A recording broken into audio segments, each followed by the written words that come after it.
Hello दोस्तों, आज की इस वीडियो में हम डिस्कस करेंगे लेसन नंबर 2 कहानी सपेरों की। इस लेसन के माध्यम से हम जानेंगे कि सपेरों की ज़िंदगी कैसे होती है और इनकी ज़िंदगी में क्या क्या विशेष बातें होती हैं। तो ध्यान से देखिएगा, एक एक पॉइंट को डिस्कस करेंगे बहुत ही आसानी से और सरल शब्दों में। तो देखिए, एक आर्यनाथ नाम के सपेरे हैं, वो अपना परिचय दे रहे हैं कि मैं हूँ आर्यनाथ। क्लियर? चलिए, तुम्हें जान करके ये हैरानी होगी कि मैं ऐसा कुछ कर सकता हूँ। अब आप कहेंगे क्या कर सकते हैं? तो आगे वो बताते हैं, जो तुम में से शायद ही कोई कर सकता हो। चलिए मान लेते हैं हम नहीं कर सकते। अब जानते हैं क्या? जानते हो क्या? मैं बीन बजा सकता हूँ। सपेरा कहता है मैं बीन बजा सकता हूँ। हो गए ना हैरान? ओके। हाँ, मैं सांपों को मीन्स स्नेक को अपनी बीन बीन जानते हैं ना, जो फिल्मों में देखा होगा आपने, बीन की धुन पर क्या करते हैं ना, सांपों को नचा सकता हूँ। सपेरा कहता है कि मैं अपनी बीन की धुन पर सांपों को नचा सकता हूँ। तो इसके बाद वो कहता है यह कला मैंने अपने लोगों से ही सीखी है, मीन्स अपने परिवार से या अपने पूर्वजनों से। ठीक। तो वो एक नई चीज़ और बताते हैं कि हमारे लोगों को लोग कालबेलिया भी कहते हैं। क्या कहते हैं? कालबेलिया, सपेरों को। ठीक। और बहुत से बच्चे ये नहीं जानते होंगे बीन किसे कहते हैं। ये है देखिए आर्यनाथ सपेरा, और ये है इनकी बीन। इस बीन की धुन पर ये क्या करते हैं, सांपों को नचाते हैं और उनको कंट्रोल करते हैं। क्लियर? और इसके अलावा एक नई बात पता चली कि इनको कालबेलिया भी कहते हैं। कैसे? सपेरे के साथ इनको कालबेलिया भी कहते हैं। इसके बाद देखिए आगे की स्टोरी बताते हैं, बहुत इंटरेस्टिंग है, ध्यान से देखें। मेरे दादा मीन्स जो बाबा जी हैं, उनका नाम है रोशन नाथ। ठीक। रोशन नाथ जी हमारी जाति में मीन्स सपेरों की जाति में बहुत मशहूर मीन फेमस थे, प्रसिद्ध थे। चलिए ठीक है। वे बहुत आसानी से जहरीले और ख़तरनाक सांपों को पकड़ लेते थे, मीन्स बीन के दम पर कंट्रोल कर लेते थे। ठीक है। जहरीले मीन्स जो पॉइजनस हैं और जो डेंजरस हैं। इसके देखिए, वे मुझे कई बार अपने बीते दिनों मीन्स जो अपने एक्सपीरियंस है वो शेयर करते थे किस्से के माध्यम से। वे मुझे कई बार अनेकों बार अपने बीते दिनों के किस्से सुनाया करते थे। ठीक है, जैसे पुराने लोग अपनी कहानियों के माध्यम से कहानी सुनाते हैं। इसके बाद देखिए, आओ तुम भी सुनो। आर्यनाथ जी को उनके बाबा जी ने जो बताया वो आपसे शेयर कर रहे हैं, तो उनकी कहानी चलिए उन्हीं की जुबानी सुनते हैं। ये देखिए स्नेक, और बीन से इन स्नेकों को ये क्या कालबेलिया लोग नचाते हैं। ठीक, जैसे आप डीजे की धुन पर आप लोग नाचते हो। चलिए इसका देखिए, यहाँ पर स्टोरी थोड़ा सा इंटरेस्टिंग होगी, आगे देखिए, स्किप नहीं करिएगा। नाग गुम्फन क्या है ये? देखिए ऐसी डिजाइन, नाग गुम्फन नाम की डिजाइन कढ़ाई, रंगोली और दीवारों को सजाने के लिए कहाँ का प्रयोग करते हैं? दक्षिण भारत, साउथ तरफ, और गुजरात सौराष्ट्र में प्रयोग करते हैं। ठीक, गुजरात की राजधानी गांधीनगर है और सौराष्ट्र आप जानते ही हो। ठीक। इसका देखिए आगे चलते हैं। अब यहाँ आर्यनाथ जी जो कि एक कालबेलिया सपेरे हैं, वो कहते हैं मेरे दादाजी की यादें सुनिए। मेरे दादा या परदादा सभी क्या थे? सपेरे थे। मीन्स इनका पूरा खानदान जो है सपेरों का गिरोह है। हमारी ज़िंदगी सांपों से जुड़ी रही है। ठीक, सांपों को ये हमेशा से पालते रहे हैं, उनको पकड़ते रहे हैं। मीन्स सपेरे की ज़िंदगी रही है। कंधे पर क्या रखते हैं? ये कांवड़, कंधे पर जो चीज़ रखते हैं उसे कहते हैं कांवड़। जैसी पिटारी लटकाए रहते हैं। ठीक, कंधे पर कांवड़ जैसी क्या होती है? पिटारी लटका के चलते हैं। फिर ये क्या कहते हैं? हम एक गांव से दूसरे गांव घूमते हैं सांपों की तलाश में। इसके बाद कहते हैं हम जहाँ भी जाते हैं, ये जहाँ भी जाते हैं उनको देख करके लोग क्या करते हैं? बहुत भीड़ इकट्ठा कर लेते हैं, क्योंकि सांपों को पकड़ना और उनको देखना, नाचना इंटरेस्टिंग लगता है। आप लोग भी देखे होंगे अपने मोहल्ले में। फिर हम इस पिटारी में रखी बांस की टोकरी में से निकालते हैं अपने प्यारे प्यारे सांप, क्योंकि ये पहले से भी सांप लेके चलते हैं। पिटारी मतलब जो टोकरी होती है उसे बोलते हैं पिटारी। पिक्चर के माध्यम से आप देख सकते हो। देखिए मैं आपको पहले पिक्चर दिखा देता हूँ और थोड़े से स्क्रॉल कर लेते हैं। ये है पिटारी। ठीक, टोकरी वैसे, और इसके अंदर होते हैं प्यारे प्यारे सांप। आपको थोड़ा हंसी आ रही होगी कि इनको प्यारे क्यों, क्योंकि इनका जहर निकाल दिया जाता है। ठीक है। तो आगे की स्टोरी बढ़ाते हैं, मजा आएगी। सांपों का डांस देख करके, सांपों का डांस देख लेने के बाद लोग क्या रहते हैं? वहीं रुके रहते हैं। क्यों? उन्हें पता होता है कि हमारे टीन के डिब्बे में उनके कई रोगों की दवा भी होगी। ये दवा भी लेके चलते हैं, जो सांपों के बीमारी से परेशान होते हैं उनके लिए दवा रखते हैं। ठीक, तो उसे बोलते हैं टीन के डिब्बे में ये दवा रखे रहते हैं। फिर क्या होता है? ये सभी प्रकार की जड़ी बूटियाँ मीन्स औषधि हम जंगल से इकट्ठी करते हैं, इसीलिए जंगल जंगल भटकते रहते हैं दवा की तलाश में, सांपों की तलाश में। ठीक, रिसर्च करते रहते हैं। मैंने भी ये सब अपने दादाजी से सीखा। ये बता रहे हैं आर्यनाथ जी, जो एक सपेरे हैं, ये कहते हैं ये सब कुछ मीन्स दवा इकट्ठा करना, सांपों को पकड़ना, बीन बजाना, ये सब अपने दादाजी मीन्स बाबा जी से सीखे हैं। मुझे अच्छा लगता है कि जहाँ डॉक्टर नहीं है वहाँ मैं भी अपनी दवाइयों से लोगों की कुछ मदद हेल्प कर सकता हूँ, उनकी सहायता कर सकते हैं। क्यों? जहाँ डॉक्टर नहीं है, ऐसा मानना है आर्यनाथ जी का। दवाइयों से लोगों की कुछ मदद कर पाता हूँ। ठीक है। दवाइयों के बदले लोग हमें कभी अनाज देते हैं तो कभी पैसे, वो आपकी इच्छा पर है, ज़बरदस्ती नहीं। ठीक, बस इसी तरह इनकी ज़िंदगी का गुजर बसर हो जाता है। मीन्स आप इस लेसन के माध्यम से सपेरों की ज़िंदगी जानने की कोशिश कर रहे हैं कि कैसी ज़िंदगी होती है उनकी। ठीक, अभी तक तो मज़ा आया। कई बार मुझे ऐसे घरों में बुलाया जाता है जहाँ किसी को सांप ने काट लिया हो। ठीक है, बुलाना ही चाहिए।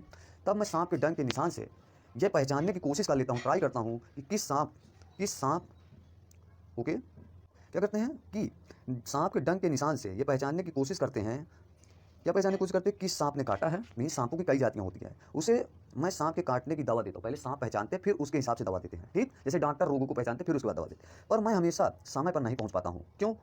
कुछ सांप ऐसे भी होते हैं जिनके काटते ही जान चली जाती है। मीन्स उन्होंने डंक मारा और उस व्यक्ति की जान मृत्यु हो जाती है तत्काल। कुछ होते हैं ऐसे सांप, ठीक। ऐसा कह रहे हैं सपेरे, आर्यनाथ जी। पर ज़्यादातर सांप जहरीले नहीं होते। चलिए, बहुत बढ़िया बात है।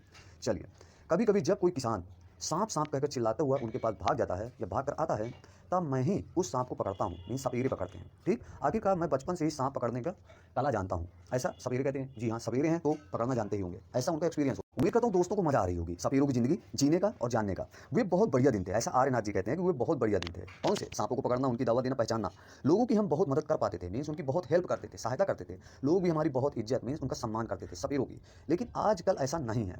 क्यों? अब तो मनोरंजन के लिए ज़्यादातर लोग टीवी देखते हैं, क्योंकि मनोरंजन मीन्स जब से टीवी आई है बहुत सारी कलाएं खत्म हो गई हैं, ठीक। आप भी जानते हो, जब मैं बड़ा हुआ मीन्स वो अपनी उम्र बता रहे, जब वो बालक से बड़े हुए तो मेरे पिताजी ने मुझे सांप के डसने वाले दांत निकालना सिखाए। सबसे पहले जब बालक थे, थोड़ा सा बड़े हुए तो उनको सबसे पहले ट्रेनिंग दी गई कि सांप के डसने वाले दांत कैसे निकालते हैं। सबसे पहली एक्सपीरियंस, ठीक। ऐसा बता रहे हैं आर्यनाथ जी। जहरीले सांप की जहर की नली बंद करना भी सिखाया कि कैसे एक जहरीले सांप की जहर की जो नली होती है उसे बंद किया जाता है, क्लोज किया जाता है, ठीक। अब यहाँ पर कुछ क्वेश्चन है, एक्सपीरियंस करिएगा, आप भी अपने मन से सवाल करिएगा। पहला सवाल, क्या तुमने कभी किसी को बीन बजाते देखा है और कहाँ देखा है? इसका जवाब आप मुझको कमेंट बॉक्स में दीजिएगा कि कहाँ आपने बीन बजाते देखा है, ठीक। इसका नेक्स्ट कहता है, क्या तुमने कभी सांप देखा है? अगर देखा है तो कहाँ पर देखा है, ठीक। इन सारे क्वेश्चन का जवाब कमेंट बॉक्स में हर बच्चा देगा। क्या तुम्हें उससे डर लगा? अगर सांप देखा है तो क्या उसको देखने पर आपको डर लगा, और लगा तो क्यों लगा, ठीक। नेक्स्ट, तुम्हें क्या लग रहा है, मीन्स तुम्हें क्या महसूस होता है कि सभी सांप जहरीले होते हैं? ऐसा आपका क्या विचार है कि आप क्या मानते हो कि सभी सांप जहरीले होते हैं या नहीं, ठीक। लिखना जरूर। तुमने पिछले पार्ट में पढ़ा तक सांप के बाहरी कान नहीं होते, मीन्स सांप के बाहरी कान, बाहर के कान नहीं होते। सोचो, क्या वह बीन की धुन सुन पाता होगा या फिर बीन के हिलने से वह नाचता होगा? भाई अगर कान नहीं होते तो कैसे सुनता है? सवाल ये भी है और बहुत सही क्वेश्चन है। इसके बाद क्या करें? अब हम क्या करें? आर्यनाथ कहते हैं, तुम्हारे पिताजी बहुत छोटी उम्र से ही मेरे साथ गाँव गाँव घूमा करते थे, ठीक। उन्होंने बीन बजाना अपने आप ही सीख लिया था, ठीक। कौन? आर्यनाथ जी कहते हैं, तुम्हारे पिताजी बहुत छोटी उम्र से, अब एक बच्चे से कह रहे हैं। आज की सोचूं या आज की बताऊं तो बहुत परेशानी होती है इस काम को करने में। सरकार ने कानून बना दिया है, मीन्स सरकार ने, गवर्नमेंट ने इनके खिलाफ बहुत सारे नियम निकाले हैं। क्या? ना तो कोई जंगली जानवरों को पकड़ सकता है और ना ही अपने पास रख सकता है। ऐसे कानून बनाए गए इनके खिलाफ। पहले क्या था कि पहले बेफिक्र पकड़ते थे और उनको पालते थे, अब ऐसा नहीं है। इसलिए वो कह रहे हैं कि अब बहुत परेशानी होती है। कुछ लोग जानवरों को मारते भी हैं और उनकी खाल ऊंचे दामों पर बेच भी देते हैं। इसी कारण से कानून आए, ठीक। पर ऐसे कानून बनाने से हमारी रोजी रोटी का क्या होगा? सपेरे ऐसे कह रहे हैं कि इनकी ज़िंदगी में ऐसे कैसे चलेगा?